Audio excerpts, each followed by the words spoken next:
Program Starejši za starejše je program Zveze društev upokojencev Slovenije. To je program medsebojne pomoči in solidarnosti starejših za starejše.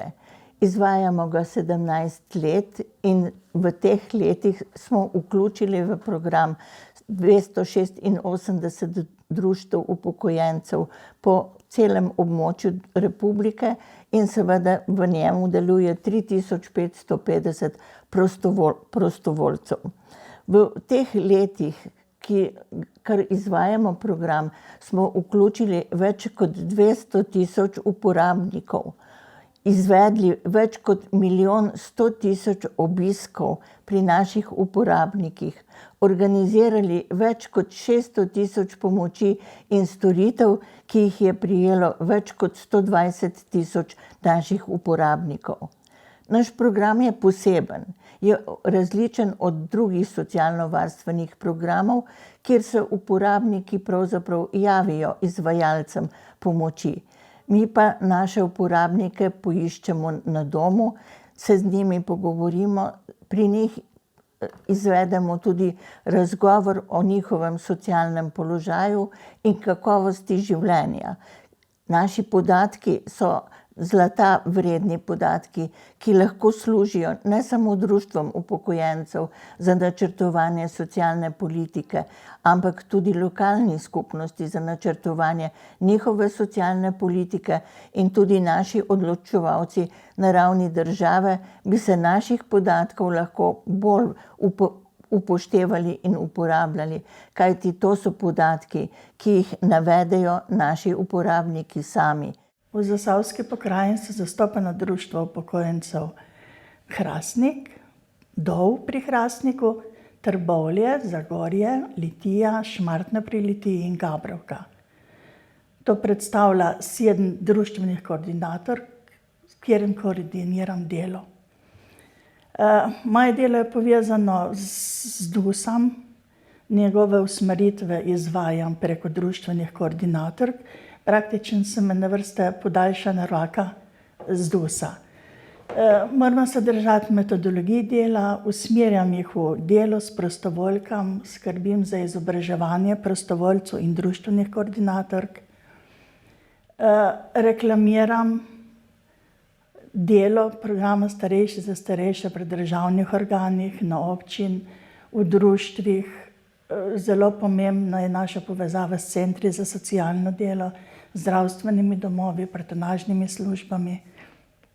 Vse to pa naredi en sklop pomoči za starejše, ko so jo potrebni. Glede na to, da je to največji socialno-varstveni program namenjen starejših, z največjim številom seveda prostovoljcev, ki izvajajo program, je seveda tudi organizacija izvajanja zelo zahtevna. Če začnemo od nosilca programa Zveze društev upokojencev Slovenije, ki mora zagotavljati tako strokovno kot organizacijsko in izvedbeno pomoč izvajalcem programa na lokalni ravni, kjer sta zaposleni 2 strokovni delavki v skladu z zahtevami razpisa in verifikacije Socialne zbornice Slovenije, ki predpisuje, katere pogoje mora izvajalec izpolnjevati, zato da program sploh lahko izvajamo. Znotraj Zveze društev upokojencev imamo še programski svet programa z 17 pokrajinskimi koordinatorkami, 300 društvenimi koordinatorkami, ki koordinirajo izvajanje programa na lokalni ravni v vseh društvih upokojencev in tudi načrtujejo izvajanje aktivnosti prostovoljcev za obisk naših uporabnikov, ki jih je na letni ravni najmanj 60 000. Jaz recimo mojim prostovoljkam dam na pol leta seznam oseb, ki jih obiskujejo. Potem imamo tam naveden zadnji obisk, kdaj so bile, pa potem tudi frekvenco obiskov. Tako kot te osebe, ki so obiskane, želijo. To se pravi, enkrat na leto, lahko na 2 leti, lahko vsak mesec, lahko na 3 mesece. Največ jih je pa na 3 mesece. Tistih, ki želijo obiske. A ne. Tako da potem mi pa prinesejo nazaj in beležijo obiske. A ne. Moram reči, da se še bolj pogosto srečujejo, ker to je na vasi, a veste, to je drugače razmere kot recimo nekje v mestu, ko so ljudje po blokih pa tako naprej, a ne, ko se toliko ne družijo, na vaseh se pa bolj. Tudi srečujejo se bolj pogosto tam po vrtovih ali tam, kodor je recimo tudi po nivah ali pa kjerkoli, a ne, in se tam družijo, tako da posebej recimo ravno, da bi rekla, da bi ob nedeljah šla pa na tale obisk, če se je že recimo na soboto z njo pogovarjala tam nekje na poti, a ne, to ne počne ponovno, a ne. Dočim v samem Šmartnu je pa malo drugače, tle pa imamo bloke tudi, a ne, in je tudi kar nekaj takih žensk, ki same živijo. Tam pa v glavnem ena prostovoljka se je zelo znajdla, jih kar k sebi na kavico povabi. Kar enih 5 recimo, a ne, in ima druženje. Program izvajamo v vseh okoljih enako, na osnovi sprejete metodologije programa Starejši za starejše. Specifika lokalnega okolja se pa odraža v tem, kakšen je odnos lokalne skupnosti do starejših. Namreč iz analize programa lahko ugotavljamo, da je velika razlika od tega, kje naši uporabniki živijo. In če naredimo analizo o kakovosti življenja naših uporabnikov, lahko iz analize ugotovimo, da je najtežje pravzaprav našim uporabnikom v Pomurju, Zgornjem in Spodnjem Podravju, na Koroškem. Malo lažje živijo naši uporabniki v Ljubljani, v severni in južni Primorski. Ampak moram vam povedati, da se zadeve tudi v zadnjem času spreminjajo. Namreč od leta 2018 rastejo potrebe po pomoči in to kar v velikem procentu. Okoli 25% na leto rastejo potrebe po pomoči. So osamljeni, recimo, da celo sam živi tam v tisti hiši na samem. So tudi osamljenosti, ki so doma, da so drugi družinski člani, ampak so osamljeni nekje, zapostavljeni so. In to jim je hudo, to jih boli. Zato je pogostokrat pri teh ljudeh to, recimo, da rad bi karkoli delal, rad bi karkoli pomagal, samo da bi se čutil, da je še koristen, da ni odveč. Kajti to je tista bojazen, skrb mu, zdaj bom pa čisto odveč. Zdaj sem pa res samo še za pokopati. Pomoč, ki jo nudimo v projektu Starejši za starejše, kot je pri dobavi hrane, zdravil, opravim sama.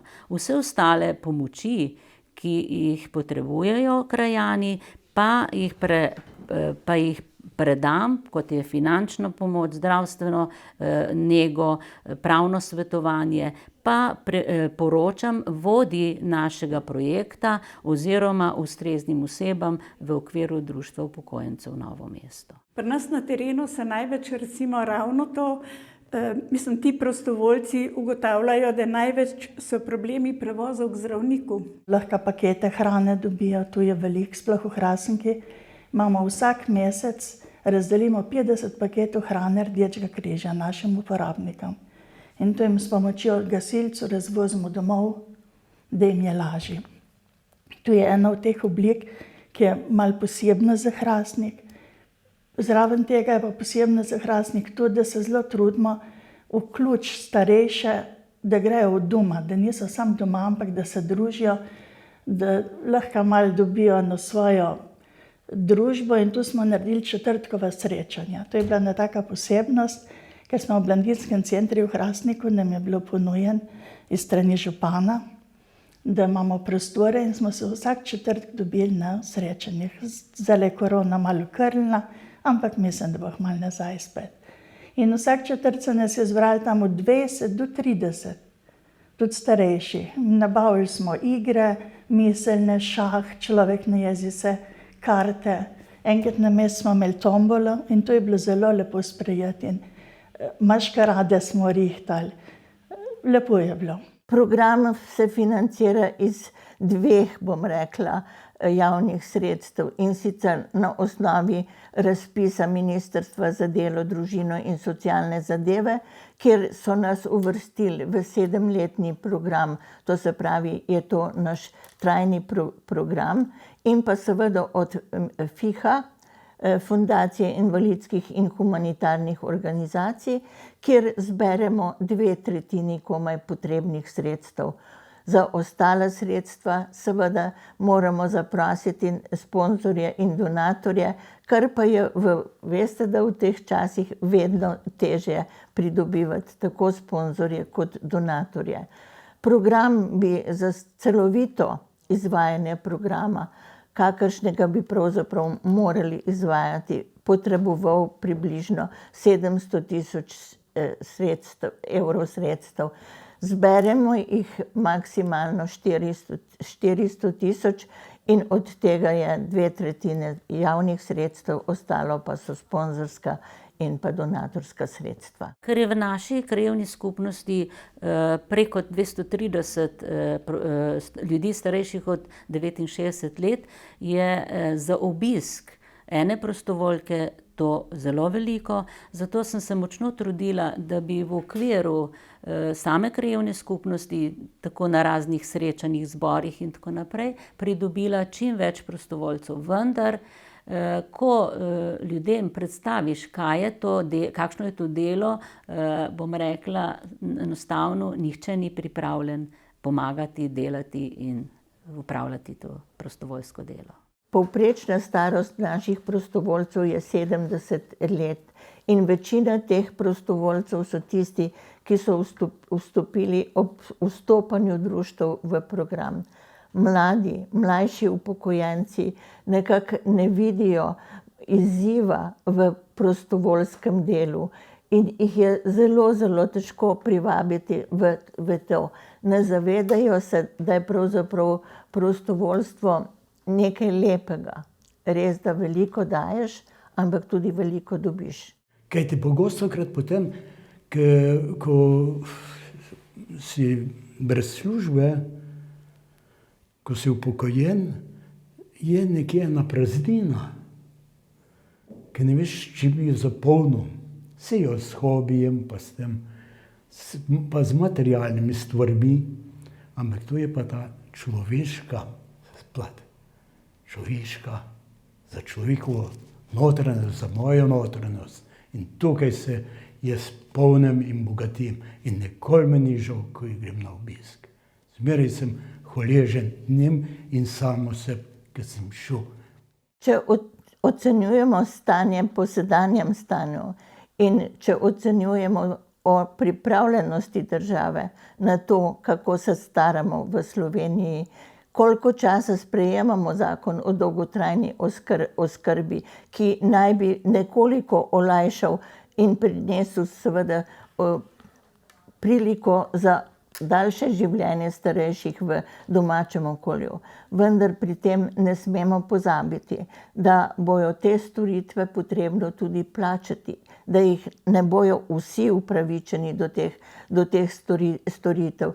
In je zato zelo pomembno, da bi država podpirala neformalne oskrbovalce, da bi podpirala socialno-varstvene programe, ki so namenjene pomoči in skrbi starejših.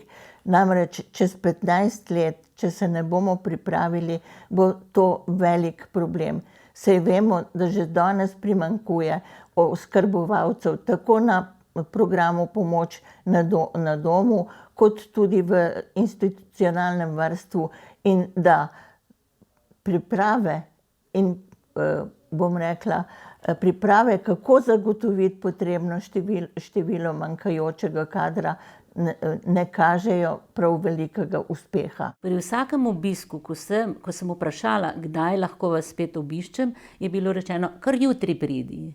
Ne, to se mi je najbolj dotaknilo, kako so ljudje danes dejansko osamljeni, starejši, ker tudi sama prihajam v ta leta, kako rabiš nekoga, s katerim bi se pogovoril. Ne, in to naj bojo ali osebne stvari ali nasplošno. Predvsem pa zelo, zelo veliko, bom rekla, teh ljudi glede zdravstva pojamra, kako bi povedal nekomu, kaj ga boli, ki ga nihče ne posluša v bistvu. Ne. In naj mi bo dovoljeno, da povem, da so naši prostovoljci duša programa in brez njih ne bi mogli tega programa izvajati. In še nekaj, želela bi si, da bi bilo prostovoljstvo in prostovoljcem programa dana večje družbeno priznanje, kot ga sicer doživljamo. Imam tak občutek, da je znam lepši. Kakšnega posebnega plačila ni, tako da je pa zadovoljstvo. Občutek, da si nekaj dobrega naredil.